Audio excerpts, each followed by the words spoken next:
Chapter 964, Medici's Cause of Death. As expected, after confirming his hypothesis, Leonard didn't harp on the matter as he returned to the topic at hand. "Old man, didn't you ask whose dream I entered?"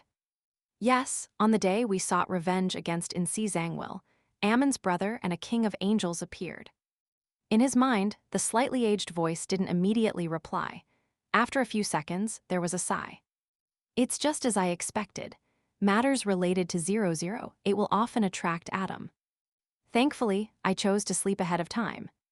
Leonard didn't have the time to ponder over Pallas Zarost's words as he instinctively cried out, "Old man, why you said his name?"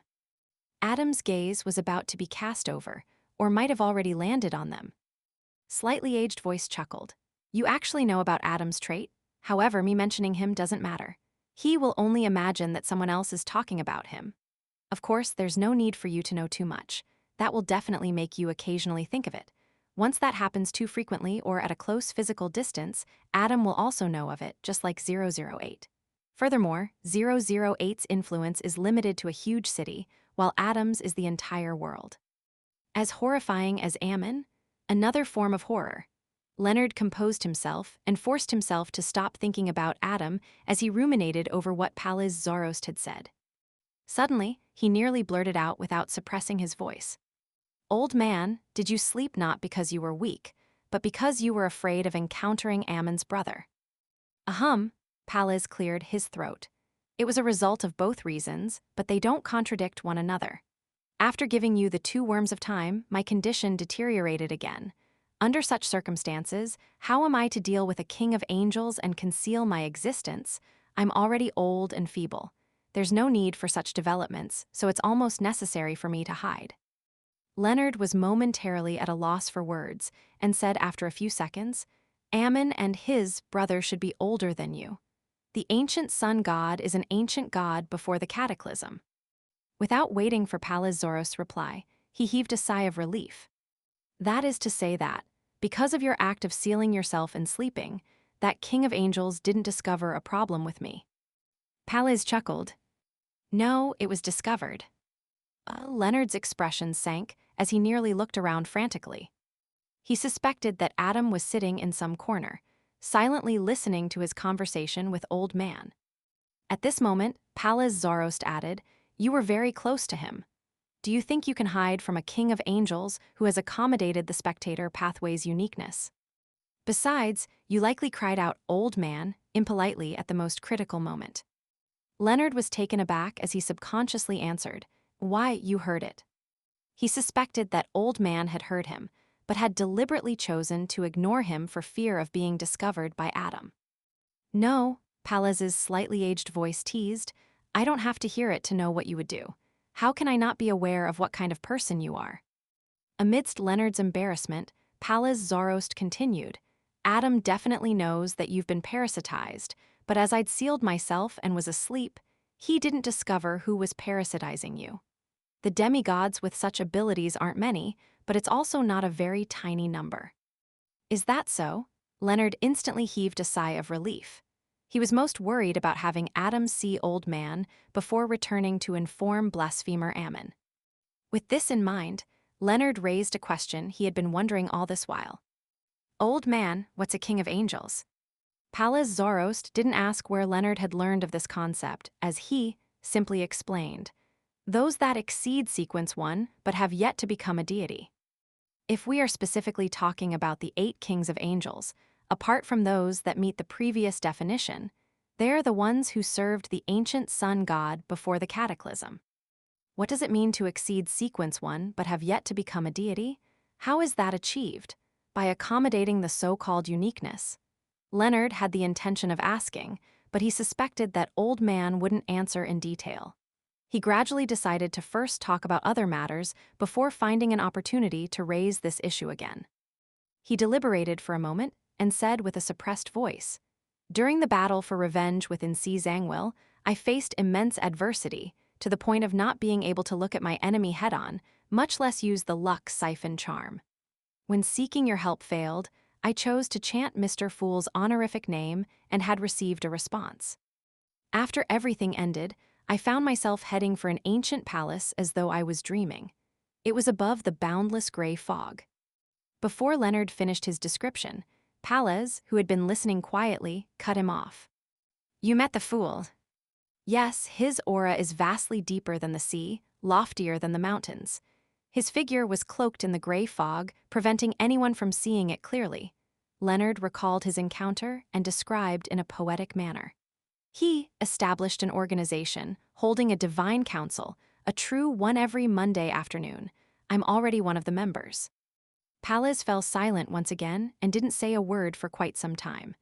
Only after a while did he say, "The fool allowed you to tell me this." Yes. Sitting there, Leonard nodded and let out a suppressed voice into the air as he said, "Old man, do you know him?" Palez Zoroast sighed and said, "No, but I can roughly guess of his origins. You don't have to ask what it is because I won't tell you." Heh heh, this might be an opportunity for you. Otherwise, it will be difficult for you to become a demigod.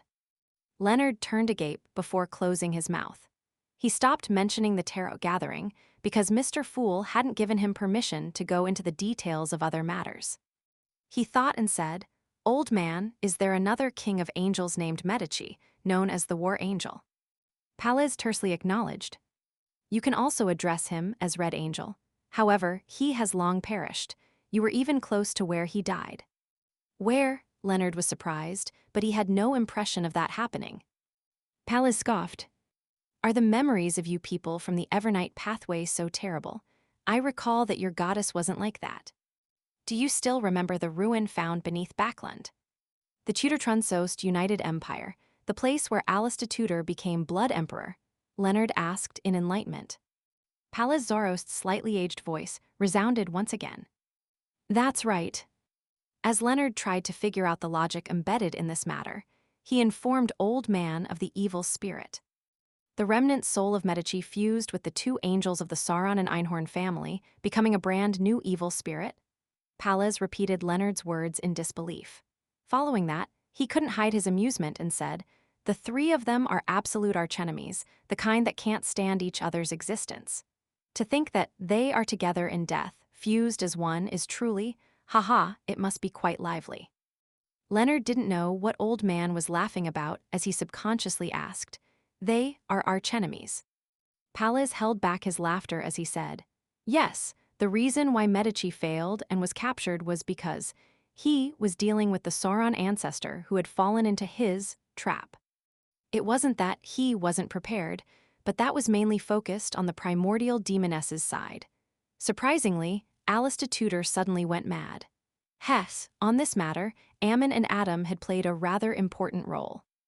That evil spirit is an enemy of Adam. Why would the Blood Emperor want to capture Medici and the two angels of Sauron and Einhorn? The place they perished was in the palace where Alistair Tudor was trying to become Blood Emperor. They were the ritual materials needed to become a true god. According to Mr. Fool, Adam is one step closer to divinity after obtaining 008. Is this also considered a gathering of materials? Ammon is dealing with Old Man because of similar reasons. Leonard had some theories and had the urge to ask, but he ultimately held back. He was afraid that he touched on highly secretive matters, causing Old Man to react negatively. He planned on finding an opportunity at the Tarot Club to ask about such matters. After a brief silence, Leonard looked at the closed door and said with a suppressed voice, "Has Mr. Fool and the church reached a certain degree of tacit cooperation?" "That's the implication if no one is investigating you," Palez Zoroast answered in a rather direct manner. Leonard nodded indiscernibly. "What will they arrange me to do next?" "Arrangement? Reward you for the services rendered and allow you to advance to Sequence 5 after you finish digesting the potion. Then, you will be allocated a Red Gloves team and you'll be sent to complete missions. Otherwise, they might send you to a large diocese like Backland to be a deacon in charge of certain matters," Palez said without much concern. Back to Backland, Klein seems to be planning something in Backland. Leonard's thoughts were suddenly liberated. He didn't converse with Old Man again as he slumped against the wall and cradled his head with his hands, sitting rather leisurely. Late at night, in the border town of East and West Balam, outside a row of warehouses. Dressed in a formal suit, Dwayne Dance, with his white sideburns, was holding a gold inlaid cane. After exchanging signals and countersigns with the officer on duty, he watched as the officer opened the door to the warehouse and heard him say in a relaxed manner, "It's everything inside. Check the goods and move it yourself. Also, pay me the remaining amount before leaving." Dwayne Dance nodded slightly and weighed the suitcase in hand. In it was £5,000 in cash entirely from Mason Shea's down payment. At this moment, two figures were silently watching this develop 2 warehouses away in a 3-story building.